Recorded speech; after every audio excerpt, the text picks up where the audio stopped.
খুশির একটা খবর আছে। কি খুশির খবর? তুমি কি লটারি দিচ্ছ নাকি? আরে না, কিসের লটারি? এর থেকে বড় খুশির খবর। উফ, খুশির খবরটা শোনার জন্য আমার মনটা আনসার করতেছে। কি খুশির খবর? তাড়াতাড়ি কও। তোমার আব্বা মারা গেছে। কি?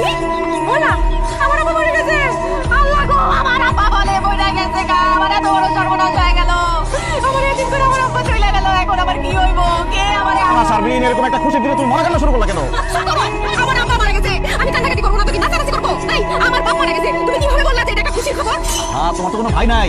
তোমার বাবার সহায় সম্পত্তির মালিক এখন কে হবে? তার মেয়ের জামাই না? আর একজন মেয়ের জামাই হিসেবে এটা আমার জন্য খুশির খবর না? আমার আব্বা মরে গেছে, সে আছে সম্পত্তি লইয়া। আমি এতদিন এই দিনটার অপেক্ষায় ছিলাম যে কবে তোমার বাবার সহায় সম্পত্তির মালিক হবো আমি। আমার যে কি খুশি লাগতেছে। এখন এসব মরা কান্না বাদ দিয়ে তাড়াতাড়ি তোমাদের বাড়িতে চলো। তাহলে তোমার বোন আর হারাম করতে হবে, সব সম্পত্তি দখল করে নিবো। তাহলে আসো। আরে আবু চল, তাড়াতাড়ি চলে আয়।